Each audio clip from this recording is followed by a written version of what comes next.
Taiwan से आ रही इस वक्त की बड़ी खबर का रुख करेंगे। ताइवान की सदर से मिली नैन्सी पेलोसी। बता दें कि ताइवान की सदर साई इंग वेन और पेलोसी की मुलाकात हुई।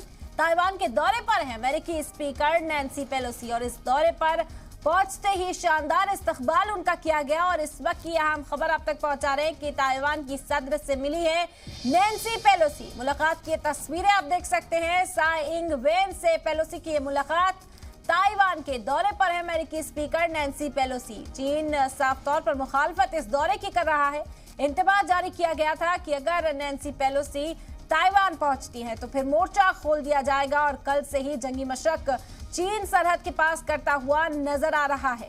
नैन्सी पेलोसी पहुंच चुकी हैं ताइवान और ताइवान की सदर साई इंग वेन से उन्होंने मुलाकात भी की है। लगातार अमेरिका इस बात का यकीन ताइवान को दिला रहा है कि कुछ भी हो जाए वो ताइवान के साथ है। और इसी सिमत में नैन्सी पेलोसी इंतबाह जारी किए जाने के बाद भी ताइवान पहुंची हैं। शानदार इस्तकबाल उनका किया गया और उसके बाद उन्होंने वहां मौजूद अफसरान साथ ही साथ ताइवान की सदर साई इंग वेन से भी मुलाकात। ये तस्वीरें रस्मी मुलाकात की आप देख सकते हैं। Nancy Pelosi